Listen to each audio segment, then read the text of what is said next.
ஆண்டவராகிய இயேசு கிறிஸ்துவின் கிருபையும் சமாதானமும் உங்கள் அனைவரோடும் கூட என்றென்றைக்கும் இருப்பதாக. தலைப்பு: நான் உன்னை விட்டு இல்லை, உன்னை கைவிடுவதும் இல்லை. எரேமியா 14ஆம் அதிகாரம் 1ஆம் வசனம். ஒரு தனிப்பட்ட மனிதனுடைய வாழ்க்கையாய் இருந்தாலும், ஒரு தேசத்தின் வரலாறாய் இருந்தாலும், ஜனங்களுடைய மனநிலைதான் அவர்களுடைய இன்ப துன்பத்திற்கு காரணமாய் இருக்கிறது. ஒவ்வொரு மனிதனும் தன்னுடைய இன்ப துன்பங்களுக்கு அவனுடைய நினைவுகளும் அவனுடைய செயல்களுமே காரணமாய் இருக்கிறது. இதை வேதம் படிக்கும் பொழுது தெளிவாக நாம் புரிந்து கொள்ளலாம். ஒரு இனமாக இருந்தாலும் சரி, ஒரு தனிப்பட்ட ஒரு மனிதனாக இருந்தாலும் சரி, ஒரு குடும்பமாக அல்லது ஒரு தலைமுறையாக இருந்தாலும், ஒரு பரம்பரையாக இருந்தாலும் கூட, அவரவர் செய்கிற நீதி நியாயங்களின்படியும் அக்கிரமங்களின்படியும் அவர்களுடைய இன்ப துன்பங்கள் முடிவாகிறது. தலையெழுத்து என்று சொல்வார்கள். நம்முடைய தலையெழுத்தை நாம் தான் எழுதி கொள்கிறோம். இதுதான் விதி என்றும் சொல்லப்படுகிறது. இதை வேதத்தை வாசிக்கும் போது தெளிவாய் புரிந்து கொள்ளலாம். முக்கியமாக கர்த்தருடைய ஜனங்களுக்கு வருகிற இன்ப துன்பங்களுக்கு நாமே காரணமாய் இருக்கிறோம். நம்முடைய குற்றங்களும் குறைகளும் நமக்கு தீமையையும் துன்பத்தையும் கொண்டு வருகிறது. நம்முடைய நீதி நியாயங்கள் நமக்கு நன்மைகளை நம்மிடமாய் சேர்க்கிறது. இதை புரிந்து கொள்ளும் விதமாக இந்த வேறு பகுதி இருக்கிறது. ஜனங்கள் பாவம் செய்தார்கள், இஸ்ரவேலர்கள் பாவம் செய்தார்கள், கர்த்தருடைய கோபம் கொண்டது. அந்த பாவம் செய்தார்கள் என்று சொல்வதை விட செய்து கொண்டே இருந்தார்கள் என்பதே உண்மை. செய்தார்கள் செய்தார்கள் செய்தார்கள் செய்து கொண்டே இருந்தார்கள். கர்த்தர் தினம் தினம் நித்தமும் தீர்க்கதரிசிகளை அனுப்புகிறார்.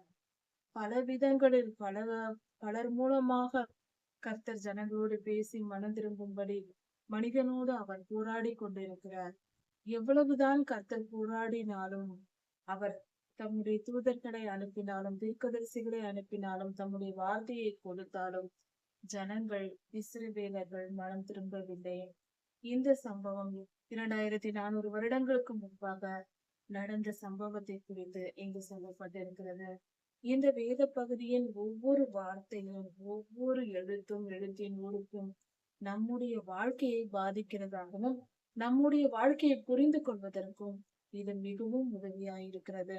இன்னும் சொல்ல போனால், இந்த வாழ்க்கையும் இதில் சொல்லப்பட்டிருக்கிற வார்த்தைகளும் நம்முடைய வாழ்க்கையின் நிகழ்வுகளும் ஒன்றாயிருக்கிறது. நாம் அக்கிரமம் செய்யும் பொழுது அதற்கேற்ற நியாய தீர்ப்புகளை கர்த்தரிடத்தில் பெற்றுக் கொள்கிறோம். நாம் நீதியாய் வாழும் போது கர்த்தரிடத்திலிருந்து ஆசீர்வாதத்தையும் பெற்றுக் கொள்கிறோம். இதை தெளிவாக விளக்குகிறது. இனி என்ன நடக்கப் போகிறது என்று கர்த்தர் எரேமியா தீர்க்கதரிசி மூலமாக இஸ்ரவேலருக்கு சொல்லுகிறார். உங்களுக்கு என்ன நடக்கப் போகிறது என்று கர்த்தர் எரேமியா தீர்க்கதரிசி அனுப்பி அந்த ஜனங்களிடத்தில் போய் சொல் என்று சொல்லுகிறார். அதாவது, மனிதர்கள் பாவம் செய்து அக்கிரமக்காரர்களாய் வாழும் போது கர்த்தருடைய குரலை கேட்க முடியாது. கர்த்தருடைய ஜனங்களாய் இருந்தும் கர்த்தரை விட்டுவிட்டு அவர்கள் பாவம் செய்தார்கள், அந்நிய தேவர்களை தங்களுக்கென்று உருவாக்கி கொண்டார்கள். அதை நிமித்தம் கர்த்தருடைய குரலை கேட்க முடியாமல் போனார்கள். அப்பொழுது கர்த்தர் அவர்கள் மத்தியிலிருந்து ஒரு மனிதனை எழுப்பி சுத்திகரித்து துர்குணங்களை எல்லாம் நீக்கி போட்டு பரிசுத்தப்படுத்தி அந்த மனிதனை தீர்க்கதரிசியாக அபிஷேகம் பண்ணுகிறார். அப்படித்தான் எரேமியா ஐயாவை உருவாக்கி அவரிடத்தில் தம்முடைய வார்த்தைகளை வைக்கிறார். நீ போய் சொல் இந்த வார்த்தைகளை என் ஜனங்களிடத்தில், இதை கேட்டாவது அவர்கள் மனம் திரும்பட்டும் என்று பல தீர்க்க தரிசனங்களை அனுப்புகிறார். ஆனால் எவ்வளவுதான் சொன்னாலும் அவர்கள் கேட்கவில்லை. அப்படி கர்த்தர் சொல்லி அனுப்பின எரேமியாவிடம் சொல்லி அனுப்பின வார்த்தைகள் தான் இந்த தீர்க்க தரிசனமாக கொடுக்கப்பட்டிருக்கிறது. அதை குறித்து சற்று கவனித்து பார்ப்போம். இந்த தீர்க்க தரிசனமானது மழை தாழ்ச்சியை குறித்து சொல்லப்பட்டிருக்கிறது. இஸ்ரவேல் தேசத்தில் மழை பெய்யாமல் நிற்க போகிறது, கடும் பஞ்சமும் வறட்சியும் உண்டாக போகிறது என்று கர்த்தர் சொல்லுகிறார். யூதா துக்கிக்கிறது, அதன் வாசல்கள் பலனற்று கிடக்கிறது என்று சொல்லப்பட்டிருக்கிறது. யூதா துக்கிக்கிறது என்று சொல்லும் போது இஸ்ரவேலில் எருசலேம் நகரத்திலும் யூதேயா தேசத்திலும் இருந்த ஜனங்கள். அவர்கள் துக்கம் அடைந்திருக்கிறார்கள். எப்பொழுது அவர்கள் துக்கம் அடைவார்கள்? எதிரிகள் அவர்களை மேற்கொள்ளும் பொழுது, எதிரிகளால் முற்றுகையிடப்படும் பொழுது, எதிரிகள் வந்து அவர்களில் பலரை கொன்று சிறைபிடித்துக் கொண்டு போகிறார்கள் என்று கர்த்தர் ஏற்கனவே தீர்க்க தரிசனம் உரைத்திருந்தார். அப்படி எதிரிகள் யாராவது அங்கு வந்திருந்தால் அந்த ஜனங்கள் துக்கத்தில் நடப்பார்கள். இப்படி நடக்க போகிற காரியத்தை முன்கூட்டியே கர்த்தர் சொல்லுகிறார். யூதா துக்கிக்கிறது என்று. தரை மட்டும் குனிந்து கரிகருத்து திரிகிறார்கள். எருசலேமில் கூக்குரல் எழும்புகிறது என்று கர்த்தர் சொல்லுகிறார். எருசலேமிலிருந்து கூக்குரல் எழும்புகிறதாம். ஐயோ ஐயோ, எங்களை காப்பாற்றுவர் யாரும் இல்லையா என்று கூக்குரல் எழும்புகிறது என்று சொல்லுகிறார். இதன் பொருள், அதாவது கர்த்தர் தம்முடைய ஜனங்களை எதிரிகளிடம் ஒப்படைத்து விட்டார், பாதுகாப்பை விலக்கி விட்டார். அதை நிமித்தம் எதிரிகள் சூழ்ந்து கொண்டு அவர்களை துன்பப்படுத்த தொடங்குகிறார்கள். அந்த ஜனங்கள் கர்த்தரை நோக்கி கூப்பிட்டு மனம் திரும்பாமல் அவர்கள் அக்கிரமத்திலேயே தொடர்ந்து நிலைத்திருந்ததினால் கர்த்தர் இப்படிப்பட்ட நியாய தீர்ப்பை அவர்களுக்கு கட்டளையிட்டார். எதிரிகள் சூழ்ந்து கொண்டார்கள். அதை நிமித்தம் அவர்கள் அநேகம் துன்பங்களை அனுபவித்தார்கள், புலம்பினார்கள், துக்கித்தார். தரை மட்டும் குனிந்து கரிகரித்து தெரிகிறார்கள் என்றால் முற்றிலும் தாழ்த்தப்படுவார்கள். மிகுந்த துன்பம் வந்து அவர்கள் முற்றிலும் தங்கள் மனதில் அவர்கள் நிமிர்ந்து பார்க்க முடியாத அளவுக்கு தரை மட்டும் தாழ்த்தப்படுவார்கள். ஒரு மனிதனுடைய தரை மட்டும் தாழ்த்துதல் என்றால் என்ன என்றால், ஒரு மனிதன் உயர்ந்த ஸ்தானத்தில் ஒரு பெரிய அதிகாரியாக ஒரு தேசத்தை ஆளுகிற ராஜாவாய் இருப்பார். அவர் தரை மட்டும் தாழ்த்தப்படுகிறார் என்றால் அந்த பதவி அவரை விட்டு போய் ஒரு குடிமகனாக, ஒரு சாதாரண மனிதனாக தாழ்த்தப்படுவார். இப்படிப்பட்ட நிலைக்கு தள்ளப்படுவதுதான் அந்த தரை மட்டும் தாழ்த்தப்படும் நிலை. கர்த்தருடைய கோபம் வரும்பொழுது, இப்படிப்பட்ட பெரிய மனிதர்கள் மேல் கோபம் வரும்போது இப்படியாக நடக்கும். கர்த்தரே இந்த காரியத்தை செய்கிறார். இப்படி தேசத்தில் பெரிய மனிதர்களாய் இருப்பவர்கள், பெரிய பணக்காரர்களாக, செல்வந்தர்களாக, அநேக வேலைக்காரர்கள் வைத்திருக்கிற ஜனங்களாய் வாழ்ந்தவர்கள், அவ்வளவு பெரியவர்களாய் இருந்தவர்கள், இப்போது கர்த்தருடைய கோபம் அவர்கள் மேல் வந்த பின்பு அவர்கள் தங்கள் பிள்ளைகளை தண்ணீர் மொண்டு கொள்ள பள்ளங்களுக்கு அனுப்புகிறார்களாம். பிள்ளைகளிடத்தில் தண்ணீர் பாத்திரத்தை கொடுத்து, நீங்கள் போய் தண்ணீர் சுமந்து கொண்டு வாருங்கள் என்று தங்கள் பிள்ளைகளை அனுப்புகிறார்களாம். அப்படி என்றால் அவர்களுடைய செல்வாக்கு எல்லாம் ஒழிந்து போயிற்று என்று பொருள். அவர்கள் மிகவும் தாழ்த்தப்பட்டு பஞ்சத்திலும் பசியிலும் அந்த அளவுக்கு அவர்கள் துடித்து போயிருக்கிறார்கள். அப்படிப்பட்ட நிலை வருகிறது. அந்த குடங்களை எடுத்து கொண்டு போன அந்த பிள்ளைகள் பள்ளங்களுக்கு சென்று தேடி அலைந்தும் தண்ணீர் கிடைக்காததினால், குடிக்கிறதற்கு தண்ணீர் கிடைக்காததினால் அவர்கள் திரும்பி வந்தார்கள். வெறும் பாத்திரங்களோட திரும்பி வருகிறார்கள். அவர்கள் மிகுந்த துக்கத்துடனே தங்கள் தலைகளில் முக்காடு போட்டுக் கொண்டார்கள். இப்படி செய்வது ஒரு துக்கத்தின், துயரத்தின் ஒரு அடையாளமாக இப்படி செய்வது அந்த காலத்தில் வழக்கம். தலையில் முக்காடு போட்டால் துன்ப காரியம் நடந்திருக்கிறது, துயரத்தில் இருக்கிறார்கள் என்று பொருள். இன்றும் சில தேசங்களில், சில இடங்களில் கலாச்சார ரீதியாக முக்காடு போடுவது என்பது துன்பத்தை குறிக்கக்கூடிய செயலாக இருக்கிறது. தேசத்தில் மழை பெய்யாததினால் நிலங்கள் எல்லாம் வெடித்திருக்கிறது. நிலத்தின் மேற்பகுதியில் வெடிப்புகள், விவசாய நிலங்கள் எல்லாம் வெடிப்போடி கிடக்கிறது. அதாவது வெடித்து தண்ணீர் இல்லாமல் உலர்ந்து போய் இருக்கிறது. விவசாயம் செய்ய முடியவில்லை. இதனால் விவசாயிகள் மிகவும் துன்பப்பட்டு தங்கள் தலைகளில் முக்காடை போட்டுக்கொண்டு அமர்ந்திருக்கிறார்கள். இப்படி நடக்கிறது என்று சொல்லப்படுகிறது. காடுகளில் இருக்கும் பெண்மானும் குட்டிகளை போட்டுவிட்டு தனக்கு இரை கிடைக்காததினால், புல் கிடைக்காததினால் அது தன் குட்டிகளை விட்டுவிட்டு ஓடி போகும். காட்டு கழுதைகளும் வலு சர்ப்பத்தை போல உயர்ந்த இடங்களில் போய் காற்றை உட்கொண்டு தங்களுக்கு பில் அகப்படாதபடியினால் சுற்றி திரிந்து ஓய்ந்து போகும். இப்படி காட்டு கழுதைகள் பில்லுக்காக ஏங்கி தேடி தேடி அதனுடைய கண்கள் பூத்து போகும். இப்படிப்பட்ட நிலை வரும். தேசத்தில் மழை பெய்யாததினால் விவசாயிகள் எல்லாம் தலையில் முக்காடு போட்டுக் கொண்டார்கள். கர்த்தாவே, எங்கள் அக்கிரமங்கள் உமக்கு விரோதமாய் எங்களுக்கு விரோதமாய் சாட்சியிட்டாலும் உம்முடைய கிருபையின் நிமித்தம் எங்களை காத்தருளும் என்று எரேமியா தீர்க்கதரிசியால் ஜெபிக்கிறார். கர்த்தர் இவைகளெல்லாம் சொல்லி முடித்த பின்பு ஐயா இஸ்ரவேலருக்காக ஜெபிக்கிறார். ஆண்டவரிடத்தில் விண்ணப்பம் வைக்கிறார். கர்த்தாவே, சற்று பொறுத்து கொள்ளும், சற்று எங்களை மன்னியும். எங்களுக்கு விரோதமாய் எங்கள் எதிரிகள் அல்ல, எங்கள் அக்கிரமங்களை சாட்சியிடுகிறது. நாங்கள் அக்கிரமம் செய்தோம், எங்கள் தகப்பன் வீட்டாரும் அக்கிரமம் செய்தோம். அதனால் நீர் எங்களுக்கு நியாய தீர்ப்பு கொடுத்திருக்கிறீர். இது நீதியாய் இருக்கிறது, நியாயமாய் இருக்கிறது. ஆனாலும் கர்த்தாவே, நாங்கள் செய்த தவறுக்குதான் நீர் எங்களை தண்டிக்கிறீர். ஆனாலும் தயவாய் எங்களுக்கு இரங்கும், எங்கள் மேல் கிருபையாய் இரும். ஏனென்றால் நாங்கள் செய்த பாவங்களே எங்களுக்கு சாட்சியாய் இருக்கிறது. எங்கள் அக்கிரமங்களை அவைகளை சொல்லுகிறது. அப்படி இருக்க உம்முடைய பெயரை நாங்கள் சுமந்து கொண்டிருக்கிறோம் அல்லவா? உம்முடைய நாமத்தின் நிமித்தம் கிருபையாயிரும். அப்படி என்றால் ஒரு காரியத்தை கர்த்தரிடத்தில் நாம் பெற்றுக்கொள்ள எல்லோரும், ஜெபம் செய்கிற எல்லோரும் இந்த காரியத்தை சற்று கவனமாய் தெரிந்து வைத்துக் கொண்டால் நல்லது.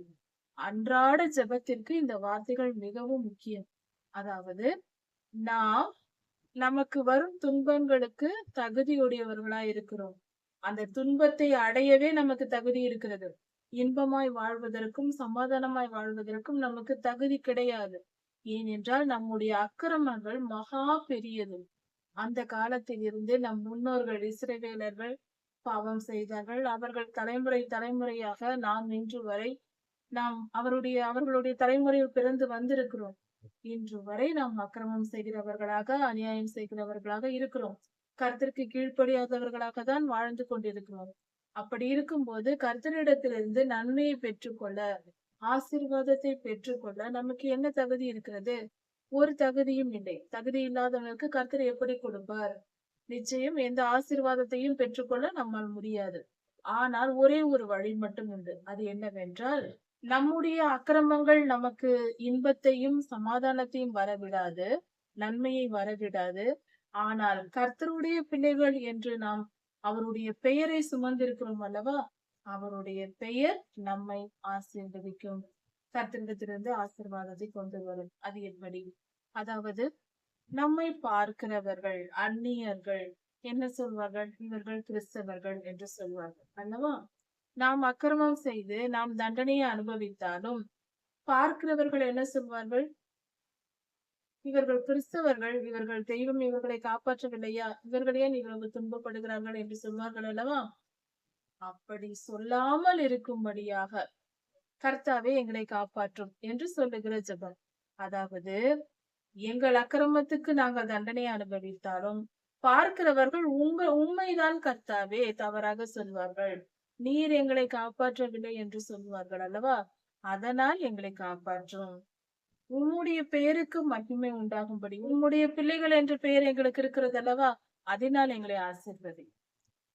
ஆசீர்வாதத்தை பெற்றுக்கொள்ளும் தகுதி எங்களுக்கு கிடையாது. நாங்கள் துன்மார்க்கராய் இருக்கிறோம். பரிசுத்த வாழ்வை நாங்கள் வாழவில்லை. எங்களிடத்தில் குறை இருக்கிறது. வாழ வேண்டும் என்று முயற்சி செய்தாலும் எங்களிடத்தில் குற்றங்குறைகள் இருக்கிறது. இது நிமித்தம் எங்களால் நன்மையை பெற்றுக்கொள்ள முடியாது. அதனால் ஆண்டவரே, உம்முடைய நாமத்தை சுமந்திருக்கிறோம் அல்லவா? பார்க்கிறவர்கள், உலகத்தார் என்ன சொல்லுகிறார்கள்? இவர்கள் கிறிஸ்தவர்கள், ஆண்டவராய் இயேசு கிறிஸ்துவின் பிள்ளைகள் என்று சொல்லுகிறார்கள் அல்லவா? உம்முடைய பெயருக்கு கெட்ட பெயர் வராதபடிக்கு, உமக்கு கெட்ட பெயர் வராதபடிக்கு எங்களை நீர் ஆசீர்வதியும். கர்த்தாவே, உம்முடைய பெயர் கெட்டு போகாமல் இருக்கும்படியாக எங்களை ஆசீர்வதியும் என்று எரேமியா கேட்கிறார். அது மட்டுமல்லாமல், கர்த்தாவே, நீர் ஒரு பரதேசியை போலவும் வழிபோக்கரை போலவும் நீர் எங்களிடத்தில் இருக்கலாமா என்று சொல்லுகிறார். இதன் பொருள் என்ன? இஸ்ரவேலின் தேவன் என்பது கர்த்தருடைய நாமம். ஆபிரகாம், ஈசாக்கு, யாக்கோபு என்பவர்களின் தேவனாய் இருக்கிறார். அப்படி இருக்க இஸ்ரவேலர் அக்கிரமங்கள் செய்ததினால் கர்த்தர் அவர்களை விட்டு விலகி போகிறார் அல்லவா? விலகி போகிறார் என்றால் கோபம் கொண்டு விலகுகிறார். அதை பார்த்த எரேமியா சொல்லுகிறார், கர்த்தாவே, நீர் ஒரு வழிபோக்கரை போல நீர் எங்கள் தேவனாய் இருக்கிறீர், எங்கள் மத்தியில் வாசம் செய்ய வேண்டும், எங்களை ஆளுகை செய்ய வேண்டும், இந்த தேசம் முழுவதும் உமக்கு சொந்தமாய் இருக்க வேண்டும். அப்படிதான் இருக்கிறது. ஆனால் நீர் அப்படி இராமல், நீர் ஒரு பரதேசியைப் போல, அப்படி என்றால் முன்பின் அறியாத ஒரு தேசத்தில் போய் நாம் தங்கி இருப்பது. ஏதாவது ஒரு காரணத்தின் நிமித்தம் ஏதாவது ஒரு காரணத்தின் நிமித்தம் நாம் நம் தேசத்தில் வாழ முடியாத நிலை ஏற்படும் பொழுது அடுத்த தேசத்தில் போய் வாழ்வார்கள். அப்படி அவர்கள் போகும்பொழுது அந்த தேசத்தில் அவர்கள் அந்நியர்களாய் இருக்கிறார்கள். அவர்களுக்கென்று சொந்த நிலம், வீடு எதுவும் இருக்காது. எவ்வளவுதான் பணக்காரர்களாய் இருந்தாலும் சொந்த இடம் இருக்காது, நிலம் இருக்காது. இப்படி நம்முடைய சொந்த தேசத்தில் இருந்து நம்மளுடைய காணியாட்சியில் நாம் வாழாமல் சொந்த ஜனங்களோடு பழகின பிறந்ததிலிருந்து பழகின மனிதர்களோடு சொந்த நிலம், சொந்த வீடு, நம்முடைய எல்லா பொருள்களோடும் வாழாமல் முன்பின் தெரியாத ஒரு தேசத்தில் போய் வாழ்கிற நிலைதான் பரதேசியின் வாழ்க்கை. பரதேசி என்றால் ஒவ்வொரு நாடும் ஒவ்வொரு காலம் முழுவதும் அங்கங்கு தங்கி செல்வார்கள். அவர்களுக்கென்று எதுவும் இருக்காது. சொத்து பத்துகள் எதுவும் இருக்காது. சொந்த நிலம், இடம் எதுவும் இருக்காது. இப்படிப்பட்டவர்களை தான் பரதேசி என்று சொல்வார்கள். அது போல நீர் எங்கள் மத்தியில் இருக்கலாமா? நீர் நிரந்தரமாய் எங்களோடு இருக்க வேண்டியவர் அல்லவா? எங்களை விட்டு விலகி போகிறீரே, தூரமாய் போகிறீரே என்று எரேமியா தீர்க்கதரிசி ஐயா கேட்கிறார். வழிபோக்கர்கள், அதாவது அந்த காலத்தில் நடந்துதான் ஒரு ஊரை விட்டு இன்னொரு ஊருக்கு செல்வார்கள். அப்படி இருக்கும்போது நடந்து போவார்கள், அல்லது கழுதைகள், அல்லது பெரிய பணக்காரர்கள் குதிரைகளில் செல்வார்கள். இப்படி போகும்போது அவர்கள் தங்கி இரவு வந்துவிட்டால் இரவு நேரங்களில் காடுகளில் செல்ல முடியாத மிருகங்கள் இருக்கும் என்பதால் ஏதாவது மாலை வேலை வந்த உடனே ஏதாவது ஒரு ஊரில் தங்கி விடுவார்கள். புதிய ஊரா இருக்கும், முன்பின் தெரியாத ஜனங்களாய் இருப்பார்கள். எங்கேயாவது அங்கு சத்திரம் இருக்கும், போய் அங்கே தங்கி விடுவார்கள். அங்கேயே தங்கி விடுவார்கள். இப்படிப்பட்ட ஒரு நிலை இருக்கும் வழிபோக்கர் என்று. அது போல கர்த்தாவே நீர் எங்கள் மத்தியில் இருப்பது ஏன் என்று எரேமியா சொல்லுகிறார். அப்படியெல்லாம் இருக்காதிரும் சுவாமி. எங்கள் மேல் கோபம் கொண்டு நீர் அந்நியரை போல எங்களோடு இருக்கக்கூடாது. நீர் எங்கள் தெய்வம், நீர் எங்களை ஆளுகை செய்து எங்களை வழி நடத்த வேண்டும். நீர் எங்கள் ராஜா என்று எரேமியா தீர்க்கதரிசியா சொல்லுகிறார். இஸ்ரவேலின் நம்பிக்கை நீர்தான் சுவாமி. எங்கள் இரட்சகர், எங்களை காப்பாற்றுகிறவர் நீர்தான் சுவாமி. நாங்கள் நம்பியிருப்பது உண்மைதான். எந்த சூழ்நிலை வந்தாலும் எங்கள் நம்பிக்கை நீர்தான். எங்களை பாதுகாக்கிறவரும் நீர்தான். கர்த்தாவே எங்களை காத்துக்கொள்ளும். எங்கள் மத்தியில் நீர் நிரந்தரமாய் எங்கள் ராஜாவாய் வந்து எங்களை ஆளுகை செய்யும் என்று எரேமியா ஜெபிக்கிறார். நீர் விடாய்த்து போன மனிதரை போலவும், சோர்ந்து போய் பலனற்ற ஒரு மனிதனை போலவும், நீர் சோர்ந்து போன ஒரு மனிதனை போலவும், விடாய்த்து போன மனிதனை போலவும், பராக்கிரமசாலியை போலவும், அதாவது எதுவும் செய்ய முடியாத ஒரு பராக்கிரமசாலி, ஆனால் அந்த மனிதனால் ஒன்றும் செய்ய முடியாது, பாதுகாக்க முடியாத பராக்கிரமசாலியை போலவும் நீர் எங்கள் மத்தியில் இருக்கலாமா? அப்படி இருக்காதிரு சுவாமி. நீர் எங்கள் மத்தியில் இருக்கிறவராமே. உங்கள் நடுவில் நான் வாசம் செய்வேன் என்று நீர் சொல்லியிருக்கிறீரே. நீர் எங்கள் மத்தியில் இருக்கிறவர் அல்லவா? எங்களை விட்டு போகாதிரும். எங்களை ஆளுகை செய்து எங்களோடு இரும். எங்களை விட்டு விலகாதிரும். உம்முடைய நாமம் எங்களுக்கு தரிக்கப்பட்டு இருக்கிறதே. உம்முடைய பெயர் எங்களுக்கு கொடுக்கப்பட்டிருக்கிறது அல்லவா? அது நிமித்தம் எங்களோடு இரும். உம்முடைய நாமம் எங்களுக்கு தரிக்கப்பட்டிருக்கிறதே. அது நிமித்தம் எங்களை நீர் விட்டு விலகாமல் எங்களோடு கூடவே இரும் சுவாமி என்று ஜெபிக்கிறார் எரேமியா. இந்த ஜனங்கள் தங்கள் கால்களை அடக்கிக் கொள்ள முடியாமல் அலைந்து திரிகிறார்கள் என்று கர்த்தர் சொல்லுகிறார். அதாவது தங்கள் கால்களை அடக்க முடியாமல் எப்பொழுதும் எங்கேயாவது சுற்றி கொண்டே இருப்பார்கள் சிலர். வேசித்தன ஆவியின் செயல்பாடு இது. சிலரால் ஒரு இடத்தில் அமரவே முடியாது, அப்படி செயல்பட்டு கொண்டிருப்பார்கள். எப்பொழுதும் இங்கே போகலாம் அங்கே போகலாம் என்று சுத்தி கொண்டே இருப்பார்கள். பிரயோஜனம் இல்லாமல், எந்த பலனும் இல்லாமல். அதனால் அவர்களுக்கு எந்த வேலையும் நடக்காது, எதுவும் செய்யாது, சும்மா சுற்றி கொண்டே இருப்பார்கள். அப்படிப்பட்டவர்களுக்குள் வேசித்தன ஆவி இருக்கும். இப்படி அவர்கள் செய்வதினால் கர்த்தர் அவர்கள் பாவங்களை விசாரிக்காமல் விட மாட்டார். அவர்கள் பாவங்களை நிச்சயம் விசாரிப்பார். அவர்கள் அக்கிரமங்களை நினைத்து அவர்கள் பாவங்களை விசாரிப்பார். அவர்களை சும்மா விட மாட்டார். கர்த்தர் பெரியவர், அவர் நீதி நிமித்தம் அவர்களை விசாரிப்பார். இந்த ஜனத்திற்கு நன்மை உண்டாகும்படி நீ ஜெபிக்காதே என்னிடத்தில் என்று எரேமியாவிடம் கர்த்தர் சொல்லுகிறார். இது மிகப்பெரிய ஆச்சரியமான காரியமாய் இருக்கிறது. ஒரு தீர்க்கதரிசி ஜெபித்தால் கர்த்தர் நிச்சயம் கேட்டு அதற்கு பலன் தருவார். இந்த ஜனத்திற்கு நன்மை உண்டாகும்படி நீ என்னை நோக்கி விண்ணப்பம் பண்ணாதே என்று கர்த்தர் சொல்லுகிறார். இதன் பொருள், கர்த்தருடைய கோபம் அவர்கள் மேல் இருக்கிறது. முற்றிலும் அவர்களை வெறுத்து விட்டார். அவர்கள் செய்த அக்கிரமங்கள் மிகவும் பெரியது. அதனால் அவர்களை முற்றிலும் வெறுத்தே, கர்த்தர் இவர்களுக்கு நன்மை உண்டாக என்னிடத்தில் ஜெபிக்காதே என்று எரேமியாவிடம் சொல்லுகிறார். உபவாசித்தாலும் அவர்கள் ஜெபங்களை நான் கேட்க மாட்டேன். அவர்களுடைய தகன பலிகளையும் காணிக்கைகளையும் நான் ஏற்றுக்கொண்டு அவர்கள் மேல் பிரியமாய் இருக்க மாட்டேன் என்று கர்த்தர் சொல்லுகிறார். பட்டயத்தினாலும் பஞ்சத்தினாலும் கொள்ளை நோயினாலும் நான் அவர்களை நிர்மூலமாக்குவேன். அவர்கள் காணிக்கைகளையும் தகன பலிகளையும் நான் ஏற்றுக்கொண்டு அவர்கள் மேல் பிரியமாய் இருக்க மாட்டேன் என்று சொல்லுகிறார். இதன் பொருள் என்ன? கர்த்தர் ஒரு மனிதனுடைய காணிக்கைகளை ஏற்றுக்கொள்ள வேண்டும் என்றால் அந்த மனிதன் கர்த்தருக்கு பிரியமானவனாய் இருக்க வேண்டும். கர்த்தர் நம்மிடத்தில் எதிர்பார்ப்பது கீழ்ப்படிதலை. நம்முடைய காணிக்கைகளும் நம்முடைய பலிகளும் கர்த்தருக்கு எம்மாத்திரம்? இந்த உலகமும் உலகத்தில் இருக்கிற எல்லாம் கர்த்தருடையது. நாம் காணிக்கை செலுத்துவது கர்த்தரிடத்திலிருந்து நமக்கு ஆசீர்வாதத்தை பெற்றுக் கொள்வதற்கும் கர்த்தரை நாம் கனப்படுத்துவதின் வெளிப்பாடாகவும் தான் துதி பலிகளை ஏறெடுப்பதும் காணிக்கைகளை செலுத்துவதும். இதற்கு ஆதாரமாக நாம் சில காரியங்களை கவனிப்போம். ஒரு காரியத்தை நாம் தெரிந்து கொள்வோம். ஆதியிலே ஆதாம் ஏவாளின் முதல் பிள்ளைகளாகிய காயினும் ஆபேலும் இருந்தார்கள். அவர்கள் இருவரும் காணிக்கை செலுத்திய போது ஆபிலேயாவின் பலிகளை கர்த்தர் ஏற்றுக்கொண்டார். அவர் செலுத்திய ஆட்டுக்குட்டியின் பலியை கர்த்தர் ஏற்றுக்கொண்டார். ஆனால் காயினின் பலியை கர்த்தர் ஏற்றுக்கொள்ளவில்லை. காரணம், காயின் கர்த்தருக்கு கீழ்ப்படியாத மனிதனாகவும் அக்கிரமம் உள்ள மனிதனாயும் இருந்ததினால் கர்த்தர் காயினை ஏற்றுக்கொள்ளவில்லை.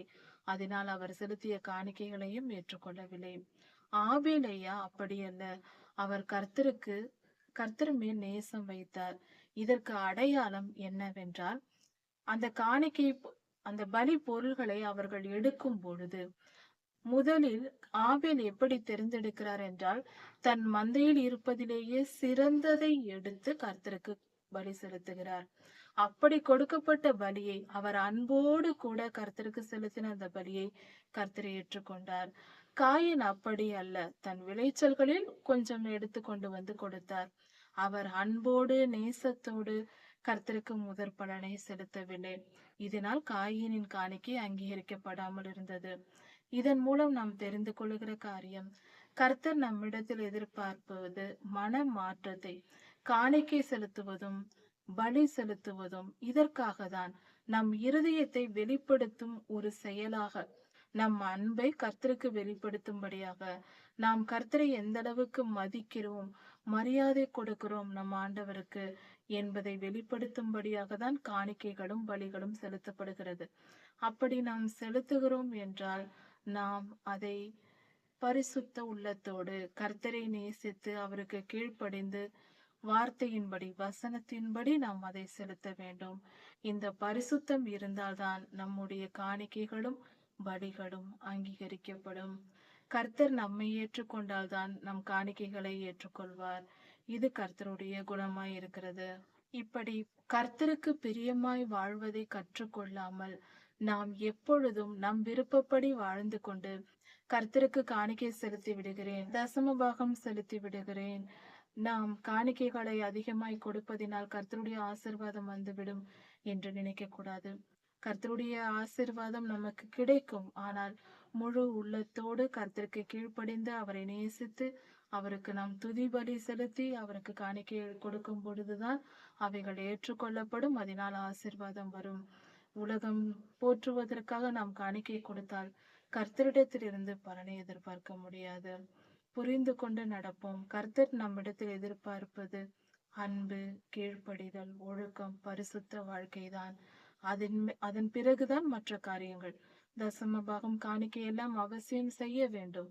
ஆனாலும் முக்கியமானது, முதலில் நாம் செய்ய வேண்டியது கீழ்ப்படிதல்.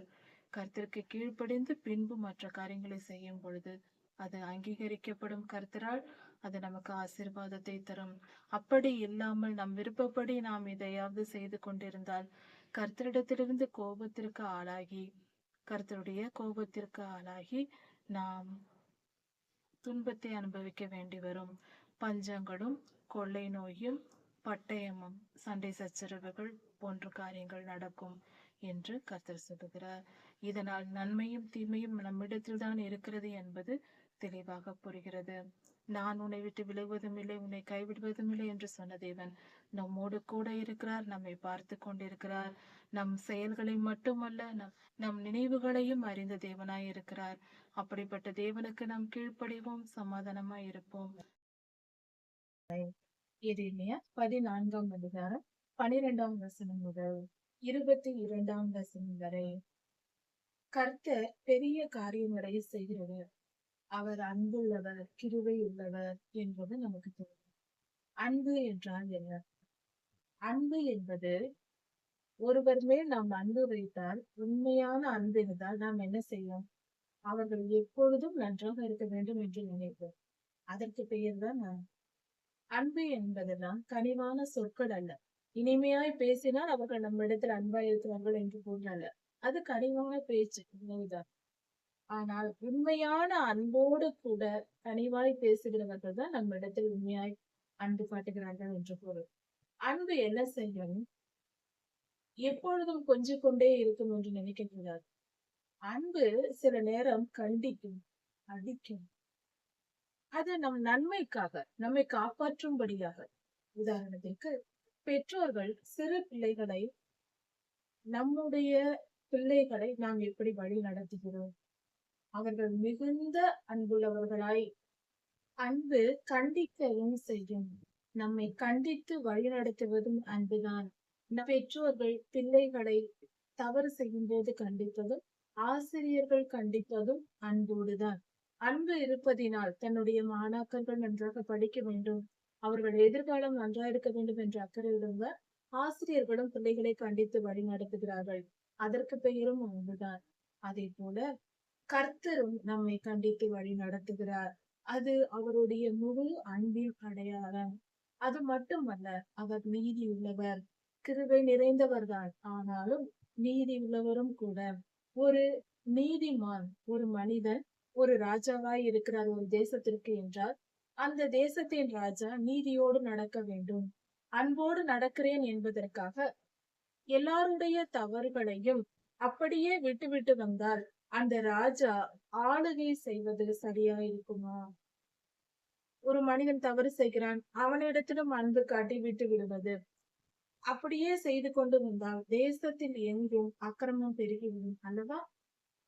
தேசத்தில் சமாதானம் இருக்காது. அதே போல ஒரு குடும்பத்தின் குடும்ப தலைவர் தன் குடும்பத்தை கண்டித்து, யார் தவறு செய்தாலும் அவர்களை கண்டித்து வழிநடத்தும் போது அந்த குடும்பம் நல்ல குடும்பமாக, நஷ்டம் இல்லாமல் நியாயமாய் எல்லா காரியங்களிலும் சரியாக இருக்கும். அதை விட்டு அந்த தலைவர், குடும்ப தலைவர் யார் எதை செய்தாலும் கண்டு கொள்ளாமல் குடும்பத்தை தன் இஷ்டப்படி அவரவர் இருக்க விட்டு விட்டால் அந்த குடும்பத்தின் நிலை என்னாகும்? அது நீதி உள்ள ஒரு குடும்ப தலைவருக்கு அழகல்ல. நீதிமான் அப்படி இருக்க மாட்டார்கள் அல்லவா? அது போல கர்த்தரும் நீதியின்படி நியாயம் தீர்ப்பதும் அன்போடு நம்மளை கண்டித்து வழி நடத்துகிறார்.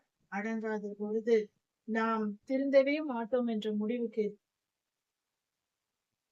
என்ன சொன்னாலும் என்ன செய்தாலும் நான் திருந்த மாட்டேன் என்று நாம் முடிவெடுத்திருந்தால், திருந்தாத ஜென்மமாய் நாம் உருமாறிவிட்டால், கர்த்தர் நீதியை செலுத்தி மனிதனை அழிக்கவும் அவனுக்கு ஒரு முடிவை கொண்டு வரவும், அடுத்த சந்ததியாவது பாதிக்கப்படாதபடிக்கு காத்துக் கொள்வதும் கர்த்தருடைய சித்தமாயிருக்கிறது. அதுவே நீதியாயும் இருக்கிறது.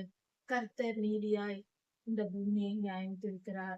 ஒவ்வொருவரையும் அப்படிதான். உதாரணத்திற்கு இன்னொரு காரியத்தையும் கவனிப்போம். நீதி செலுத்துவது தவறல்ல. கர்த்தர் நீதியாய் கண்டிப்பதும் மனிதர்களை நியாயத்தீர்ப்பதும் சரியான ஒன்று. அதை தவறு என்று சொல்லக்கூடாது. நம்மை பாதிக்கிற காரியங்கள் எல்லாம் நமக்கு தவறு என்று தோன்றக்கூடாது. எது நீதி, எது நியாயம் என்று ஒன்று இருக்கிறது அல்லவா? முக்கியமாக ஒரு மருத்துவர் இருக்கிறார். இப்பொழுது சமீபத்தில் கொஞ்ச காலத்திற்கு முன்பாக கொரோனா வந்தது. அப்பொழுது அந்த கொரோனா நோய் கிருமி பாதிக்கப்பட்டவர்களை தனிமைப்படுத்தி வைத்தார்கள்.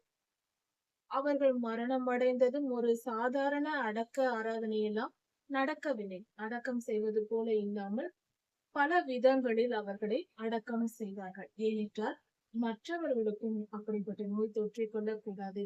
உயிரோடு இருப்பவர்களை மற்றவர்களை காப்பாற்றும்படியாகவும் அவர்கள் மூலமாக மற்றவர்களுக்கும் பரவி உயிர்கள் சேதப்படாதபடிக்கு காத்தார்கள்.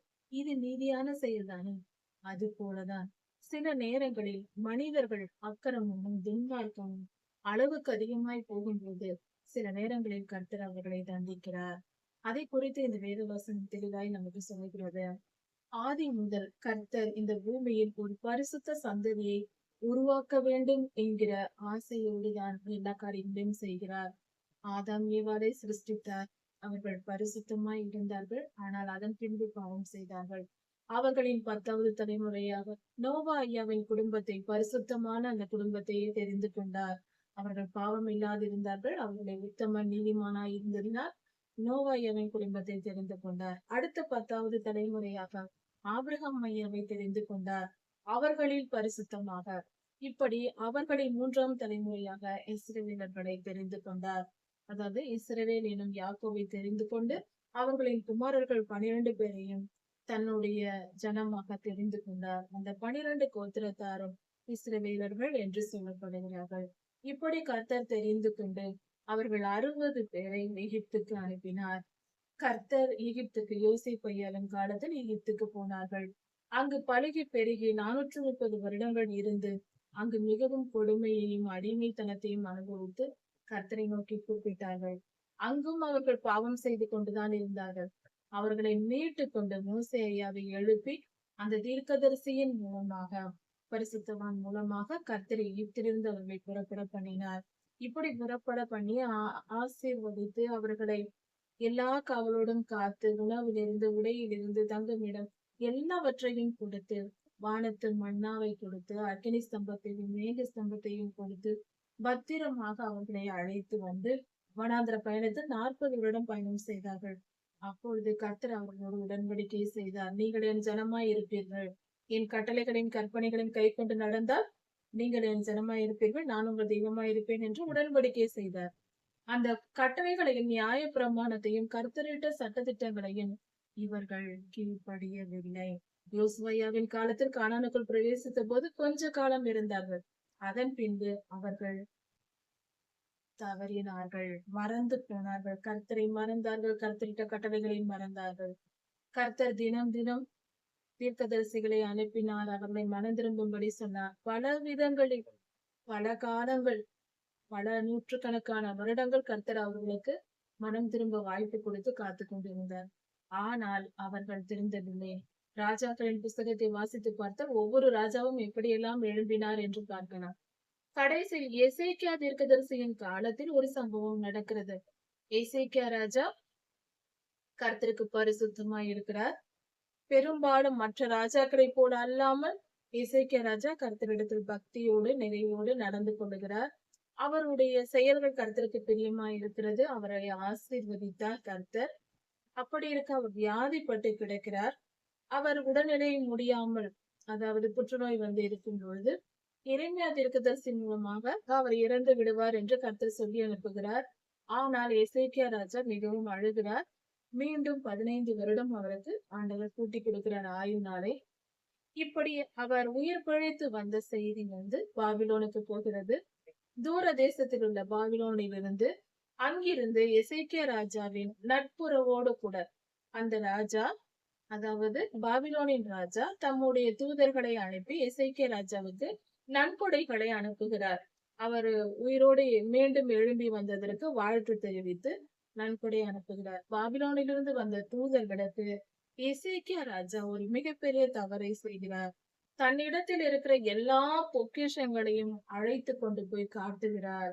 அதாவது கர்த்தருடைய ஆசீர்வாதம் எசேக்கியா தீர்க்கதரிசிக்கு கர்த்தர் ஆசீர்வதித்திருந்தார். இஸ்ரவேலின் பொக்கிஷங்கள் அநேகம் கொடுத்து ஆசீர்வதித்திருந்தார். அதையெல்லாம் பாபிலோனின் தூதர்களுக்கு எசேக்கியா ராஜா காட்டினார். அது கர்த்தருடைய கோபத்தை தூண்டும் செயலாய் இருந்தது. அவர்கள் போன பின்பு கர்த்தர் கடிந்து கொண்டார்.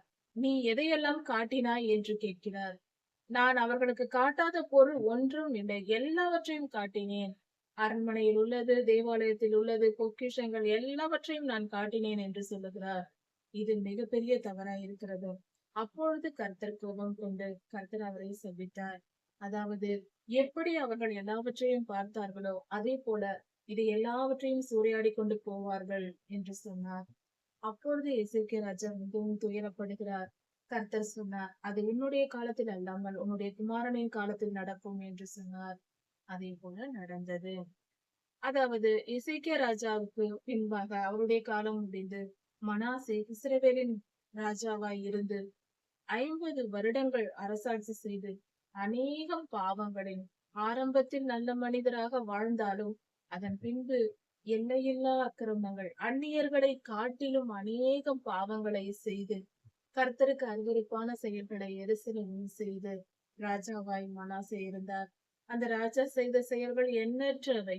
தேசம் எங்கும் பலிபீடங்களை கட்டி எங்கெங்கும் எருசலேம் முழுவதும் அநேகம் பலிபீடங்களை கட்டி தேவர்களுக்கு ஆராதனை செய்து கடைசியில் தேவாலயத்தின் பிரகாரத்திலேயே 2 பலிபீடங்களை கட்டி பொல்லாத ஆவிகளை வணங்கும்படி சிலைகளை வைத்து வணங்கும்படி செய்தார்.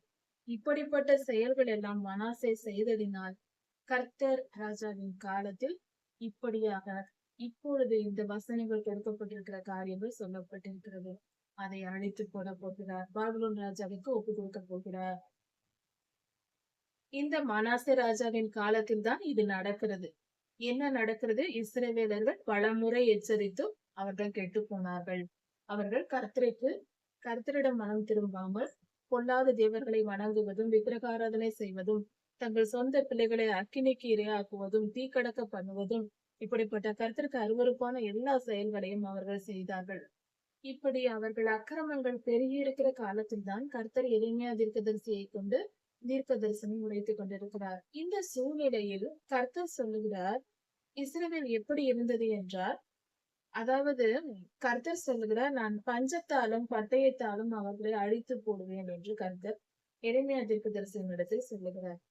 அப்பொழுது எரேமியா தீர்க்கதரிசி சொல்லுகிறார், கர்த்தாவே நீர் இப்படி சொல்லுகிறீர், ஆனால் இஸ்ரவேலின் தீர்க்கதரிசிகளோ கர்த்தர் பஞ்சத்தை அனுப்ப மாட்டார், பட்டயத்தை அனுப்ப மாட்டார், நீங்கள் எல்லாம் ஆசீர்வாதமாய் இருக்கிறீர்கள், அப்படித்தான் இருப்பீர்கள் என்று அவர்கள் தீர்க்க தரிசனம் உரைத்துக் கொண்டிருக்கிறார்களே, இப்படி சொல்லுகிறார்களே என்று எரேமியா தீர்க்கதரிசி கர்த்தரிடம் கேட்கிறார்.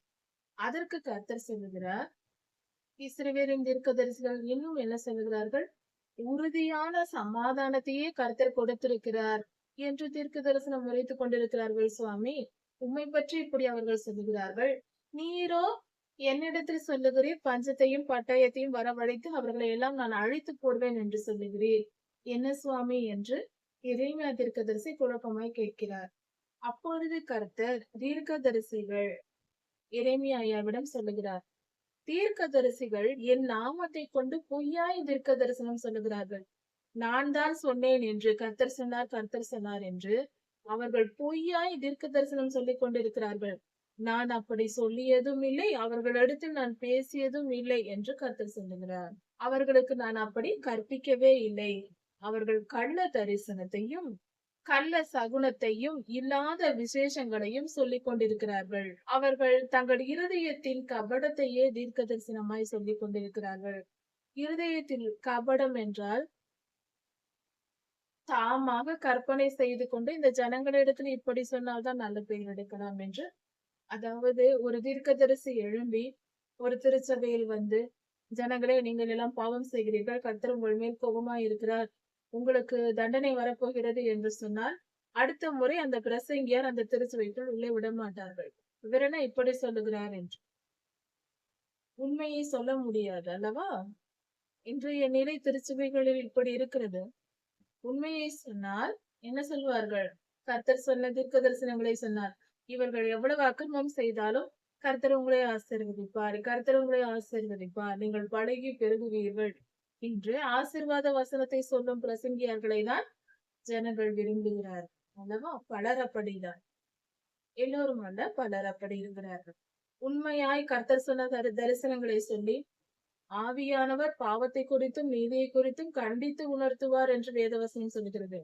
ஒரு பிரசங்கியார் மேல் பரிசுத்த ஆவியானவர் இருந்து அவரை வழி நடத்தினால் அவர் நம்முடைய பாவங்களையும் அக்கிரமங்களையும் கண்டித்து உணர்த்துகிறவராய் இருப்பார். அப்படிப்பட்ட பிரசங்கியார் தான் உண்மையை சொல்லுகிறவர்கள். நம்மை கண்டிக்க வேண்டும், நம்மை உணர்த்த வேண்டும். நம்முடைய தவறுகளை சுட்டிக்காட்டி திருத்துகிறவர்களே உண்மையானவர்கள். ஆசீர்வதித்து விட்டு போகிறவர்கள் உண்மையானவர்கள் அல்ல.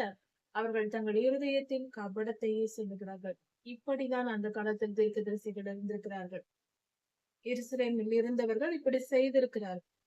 அதனால் கர்த்தர் சொல்கிறார், நான் அனுப்பாமல் இருந்தும் என் பெயரை வைத்து நான் சொன்னேன் நான் சொன்னேன் என்று கர்த்தர் சொன்னார் என்று சொல்லி என் நாமத்தை கொண்டு தீர்க்க தரிசனம் உரைத்த அவர்கள் செய்த இந்த காரியத்திற்கு என் நாமத்தினாலே அவர்கள் தீர்க்க தரிசனம் பொய்யாய் சொல்லி அவர்கள் என்ன சொல்லுகிறார்கள்? அவர்கள் சொன்ன அதே வார்த்தையின்படி நான் அவர்களை நியாயத்திருப்பேன் என்று கர்த்தர் சொல்கிறார். அவர்கள் பட்டயமும் பஞ்சமும் வருவதில்லை என்று சொன்னார்கள் அல்லவா? அதே பட்டயத்தாலும் பஞ்சத்தாலும் அவர்களை நான் அழித்து போடுவேன். கர்த்தருடைய தீர்க்கதரிசிகளை பொய்யாய் சொன்ன பொய் தீர்க்க தரிசனம் சொன்னவர்களை நான் இப்படி செய்வேன் என்று கர்த்தர் சொல்லுகிறார். அவர்களிடத்தில் தீர்க்க தரிசனம் கேட்கிற ஜனங்களும் அவர்களும் அவர்கள் மனைவிகளும் அவர்களுடைய பிள்ளைகளும் இதே போல கொல்லப்படுவார்கள். ஏனென்றால் இவர்கள் இப்படி ஆசீர்வாதத்தை எதிர்பார்த்ததினால்தான், சொல்லும்படி தூண்டுவது, தீர்க்கதரிசிகளை தூண்டுவதினால் கட்டாயப்படுத்துவதினால் தான் அவர்களும் அப்படி செய்கிறார்கள். ஊழியர்களை நிர்பந்தப்படுத்துவது, போதகர்களை, தீர்க்கதரிசிகளை, கர்த்தருடைய ஊழியக்காரர்களை ஜனங்கள் நிர்பந்திக்க கூடாது. எந்த காரியத்தை வைத்து, அதாவது இப்படிதான் சொல்ல வேண்டும், அப்படி சொன்னால்தான் நாங்கள் ஏற்றுக்கொள்வோம் என்றெல்லாம் சொல்லக்கூடாது. கர்த்தர் என்ன சொல்லுகிறாரோ ஊழியர்கள் மூலமாக அதை அப்படியே ஏற்றுக்கொள்ளும் மனப்பக்குவம் வேண்டும். அது கடினமான காரியங்களாய் இருந்தாலும், கசப்பான காரியங்களாய் இருந்தாலும் ஏற்றுக்கொள்ளும் தன்மை வேண்டும். ஊழியர்களை ஜனங்கள், பொது ஜனங்கள் கட்டாயப்படுத்தக்கூடாது, ஆளுகை செய்யக்கூடாது. கர்த்தருடைய ஆளுகைக்குள் தான் ஊழியர்கள் இருக்க வேண்டும். இந்த ஜனங்கள் நிர்பந்தித்திருக்கிறார்கள். இப்படிதான் நீங்கள் சொல்ல வேண்டும், அப்படித்தான் சொல்ல வேண்டும். ஆசீர்வாதத்தை சொன்னால்தான் நாங்கள் ஏற்றுக்கொள்வோம், இல்லை என்றால் உங்களுக்கு விரோதமாய் எழும்பி பிரச்சனை செய்வோம் என்று ஜனங்கள் வற்புறுத்தியதினால் தான் இவர்களும் இப்படி மாறி இருக்கிறார்கள். கர்த்தருடைய பரிசுத்த தீர்க்கதரிசிகள் பொல்லாதவர்களாய் மாறி இருக்கிறார்கள். அதனால் அவர்களுக்கும் தண்டனை உண்டு. இப்படிப்பட்ட நிலைக்கு ஆளாக்கின ஜனங்களையும் கர்த்தர் சொல்லுகிறார். அவர்களையும் அவர்கள் பிள்ளைகளையும் அவர்கள் மனைவிகளையும் பட்டயத்தாலும் பஞ்சத்தாலும் நான் கொன்று போடுவேன். அப்படி செய்யும் பொழுது அவர்களை எடுத்து அடக்கம் பண்ண ஆள் இல்லாமல் அவர்கள் எருசலேமின் வீதிகளில் அவர்களுடைய உடல்கள் கிடைக்கும் என்று சொல்லுகிறார். எவ்வளவு பெரிய கொடுமையான நிலை! இந்த நிலைமைக்கு அவர்கள் ஆளாகிறார்கள். கர்த்தருடைய நாமத்தை தவறாய் பயன்படுத்தக்கூடாது. 10 கட்டளைகளில் ஒன்று 3வது கட்டளை, கர்த்தருடைய நாமத்தை வீணிலே வழங்காதிருப்பாயாக. இதுதான் அதன் பொருள். கர்த்தர் சொல்லாத தீர்க்க தரிசனத்தை கர்த்தர் பெயரை கொண்டு சொன்னார்கள். கர்த்தரின் பெயரை தவறாய் பயன்படுத்தினார்கள். அதற்காக கர்த்தர் இப்படி நியாயத்திருக்கிறார். அவர்களுடைய பொல்லாப்பை நான் அவர்கள் மேல் வர பண்ணுவேன் என்று கர்த்தர் சொல்கிறார். அவர்கள் எந்த பொல்லாத ஆவிக்கு இடம் கொடுத்து இப்படி செய்தார்களோ அந்த பொல்லாப்பு அவர்களுக்கே வருகிறது. இதனுடைய ஆவிக்குரிய பின்புலம் என்னவென்றால், ஆவிக்குரிய மண்டலத்தில் என்ன நடக்கிறது என்றால், கர்த்தருடைய ஊழியர்களாகிய தீர்க்கதரிசிகள் பரிசுத்தமாய் கர்த்தருடைய ஆவியானவரின் சொல் கேட்டு, தீர்க்க தரிசன ஆவியை பெற்றவர்கள் கர்த்தருடைய ஆவியானவரின் சொல் கேட்டு அவர்கள் சொல்ல வேண்டும் தீர்க்க தரிசனம். அதற்கு பதிலாக கள்ள தீர்க்கதரிசி ஆகிய பொல்லாத ஆவி, கள்ள தீர்க்க தரிசனத்தின் ஆவியின் சொல் கேட்டு அவர்கள் பொய் தீர்க்க தரிசனம் சொன்னதினால் அந்த பொல்லாத ஆவியை அவர்களை ஆளுகை செய்து கொள்கிறது. பில்லி சுன்னிய ஆவி, கள்ள தீர்க்க தரிசன ஆவி எல்லாம் ஒன்றுதான். அவை வந்து இவர்களை ஆளுகை செய்து இப்படியாக அவர்களை கொன்று போடுகிறது. எந்த பொல்லாப்பை அவர்களுக்கு இடம் கொடுத்து மற்றவர்களை ஏமாற்றினார்களோ அதே பொல்லாப்பு அவர்களை பிடித்தது. அதே பொல்லாத ஆவி அவர்களை பிடித்துக் கொண்டது. இப்படி கர்த்தர் நீதியாய் நியாயத்திருக்கிறார். கர்த்தருடைய நியாயத்தீர்ப்பு எப்பொழுதும் நீதியாய் இருக்கிறது, தவறாது.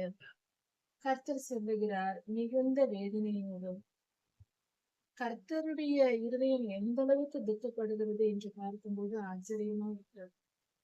கர்த்தர் சொல்லுகிறார், இரவும் பகலும் என்னுடைய கண்ணில் இருந்து, என் கண்களில் இருந்து தண்ணீர் ஓடிக்கொண்டிருக்கிறது, கண்ணீர் சொரிந்து கொண்டிருக்கிறது என்று சொல்லுகிறார்.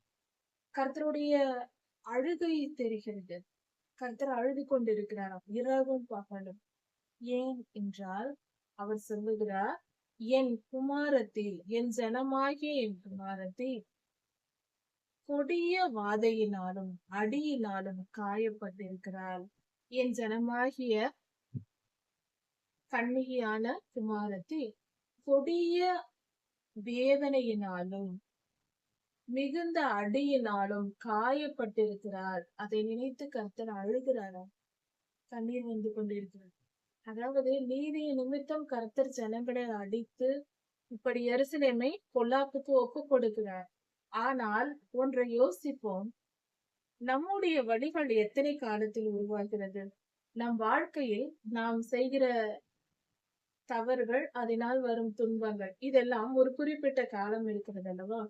20 வருடம், 10 வருடம், 30 வருடம் என்று சொல்லலாம். இவ்வளவு காலம்தான் இருக்கும். ஏனென்றால் நம்முடைய ஆயுள் குறையும். கர்த்தர் இஸ்ரவேல் என்னும் ஒரு சந்ததியை எத்தனை காலமாக வழிநடத்தி வந்திருக்கிறார்? யோசித்து பார்த்தால் அதாவது இந்த சம்பவம் நடக்கும் வரைக்குமே 2000, 3000 வருடங்களாக கர்த்தர் அழைத்து வந்திருக்கிறார். 2000 வருடங்களுக்கு மேற்பட்டு ஒரு குறிப்பிட்ட ஜனங்களை அவர் வழிநடத்தி வந்திருக்கிறார். ஆனால் 4000 வருடங்களாக ஆதாம் முதல் அவர்களை கவனித்து அழைத்து பிரித்தெடுத்து தனக்கென்று ஒரு சந்ததியை உருவாக்க, பரிசுத்த சந்ததியை உருவாக்க அவர் போராடி கொண்டிருக்கிறார். ஆனால் இது முற்றிலும் அழுகி கெட்டு போயிருக்கிறது. இந்த அத்திப்பழம் மேலே பார்க்கும்போது அழகா இருக்கு. உடைத்து பார்த்தால் அது வெறும் புழுவாய் நிலையும். அது போல கர்த்தர் எதிர்பார்த்தது நல்ல கனி. ஆனால் நாம் புழுவாய் மாறி போகிறோம். இஸ்ரவேலர்கள் அப்படிதான் மாறி போனார். அது நிமித்தம் கர்த்தர் அவர்களை அடித்தார். ஆனால் அவருடைய துக்கம் பெரியது. வேதனைப்படுகிறார். நான் எவ்வளவாய் இந்த ஜனங்களோடு நான் போராடி இவர்களை மீட்டுக் கொண்டு வந்தேன். இவர்கள் மீண்டும் மீண்டும் பாவம் செய்ய போகிறார்களே என்று கர்த்தர் வேதனைப்படுகிறார், அழுகிறார். எருசலேமை விட்டு வெளியே போனால் பட்டயத்தால் செத்தவர்கள் கிடைக்கிறார்கள். ஊருக்குள் வந்தால், நகரத்திற்குள் வந்தால் அங்கே பஞ்சத்தாலே மறிக்கிறவர்கள் இருக்கிறார்கள். எங்கு பார்த்தாலும் மரணம், துக்கம், பஞ்சம், பசி. இதை பார்த்து கர்த்தர் கண்ணீர் விடுகிறார். ஆசாரியர்களும் தீர்க்கதரிசிகளும் ஒன்றும் புரியாமல் தேசத்தில் அலைந்து திரிகிறார்கள். இப்படி நடக்க போகிறது என்று சொல் என்று எரேமியா தீர்க்கதரிசியிடம் கர்த்தர் சொல்கிறார். இப்படியெல்லாம் நடக்க போகிறது, போய் சொல் என்று சொல்லுகிறார். இதை கேட்டதும் எரேமியா தீர்க்கதரிசி கர்த்தரிடத்தில் பேசுகிறார். கர்த்தாவே, யூதாவை நீர் முற்றிலும் வெறுத்து விட்டீரோ? சுத்தமாய் அவர்களை வெறுத்து விட்டீரா சுவாமி? யூதாவை முற்றிலும் வெறுத்து விட்டீரோ? சீயோனை விட்டு விட்டீரோ சுவாமி? சீயோன் உம்முடைய ஆத்மாவுக்கு, உம் மனதிற்கு கசப்பாகி விட்டதா? வெறுத்து போய் விட்டதா? நாங்கள் ஆரோக்கியம் அடையாதபடிக்கு ஏன் எங்களை அடித்தீர்? குணமாகாதபடிக்கு, நாங்கள் தப்பிக்கொள்ள வழி இல்லாதபடிக்கு எங்களை ஏன் சுவாமி அடித்தீர்? சமாதானத்திற்காக நாங்கள் காத்திருந்தோம், ஆனால் ஒரு நன்மையும் இல்லை. ஆரோக்கிய காலத்திற்கு காத்திருந்தோம், ஆனால் இது ஆபத்து வந்திருக்கிறது. கர்த்தாவே, எங்கள் அக்கிரமத்தையும் எங்கள் பிதாக்களின் அக்கிரமத்தையும் நாங்கள் அறிந்திருக்கிறோம். நாங்கள் உமக்கு விரோதமாய் பாவம் செய்தோம் என்று அறிந்திருக்கிறோம் சுவாமி. உண்மைதான், நாங்கள் பாவம் செய்தோம் என்று எரேமியா தங்கள் பாவத்தை அறிக்கையிட்டு, இஸ்ரவேலரின் பாவத்தை அறிக்கை செய்து கர்த்தரிடத்தில் வேண்டுகிறார். உம்முடைய நாமத்தின் நிமித்தம் எங்களை அருவருக்காதிரும். உம்முடைய ஜனங்கள் என்ற பெயர் எங்களுக்கு இருக்கிறதே. நாங்கள் நீதிமான்கள் அல்ல, நாங்கள் பாவிகள் தான். நாங்கள் எல்லாம் உமக்கு விரோதமாய் செயல்பட்டவர்கள் தான். உம்மிடத்தில் இரக்கத்தை கேட்க எங்களுக்கு தகுதி இல்லை. நாங்கள் பரிசுத்தமாய் இல்லை, எங்களிடத்தில் எந்த தகுதியும் இல்லை. ஆனால் கர்த்தாவே, உம்முடைய நாமத்தின் நிமித்தம் நாங்கள் உம்முடைய ஜனங்கள் என்று உலகம் அறிந்திருக்கிறது அல்லவா? உம்முடைய பிள்ளைகளாய் நாங்கள் இருக்கிறோம் அல்லவா? அதிநிமித்தம் எங்களை நோக்கி பாரும். அதனால் எங்களை அருவருக்காதிரும். உம்முடைய பிள்ளைகள் என்ற பெயரை சுமந்திருக்கிறோமே, அதை நினைத்து எங்களை அருவருப்பாய் எண்ணாதேயுங்கள். எங்களை காப்பாற்றும் என்று கேட்கிறார். உமது மகிமையின் சிங்காசனத்தை கனவீனப்படுத்தாதேயும். நீர் எங்களை அழித்து போட்டால் நாங்கள் உம்முடைய சிங்காசனம் அல்லவா? உம்முடைய சிங்காசனத்திற்கு மரியாதை இருக்காதே. உம்முடைய சிங்காசனத்திற்கு அவமானம் உண்டாகுமே. நீர் இப்படி எங்களை அழித்தால் நாங்கள் என்ன ஆவோம்?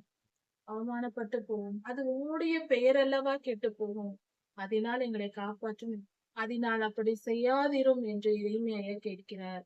எங்களோடு நீர் உடன்படிக்கை செய்திருக்கிறீரே, அது அபத்தமாய் போகாதபடிக்கு, அது வீணாய் போகாதபடிக்கு நீர் செய்த உடன்படிக்கை வீணாக கூடாது சுவாமி.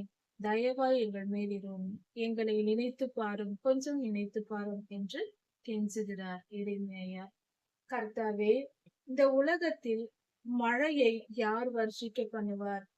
மழைதான் இந்த பூமிக்கு, அதாவது இந்த தீர்க்க தரிசனம் உரைக்கப்பட்ட காலத்தில் தேசம் எங்கும் எருசலேமில் பஞ்சம் உண்டாயிருந்தது. மழை பெய்யாமல் பஞ்சமாய் இருக்கிறது, தண்ணீர் இல்லாமல் தவித்துக் கொண்டிருக்கிறார்கள்.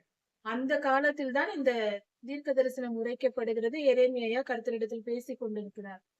அப்பொழுதுதான் அவர் சொல்லுகிறார், கர்த்தாவே, மழையை யார் பெய்ய பண்ணுவார்? எந்த வல்லமை எங்களுக்கு மழையை கொடுக்கும்?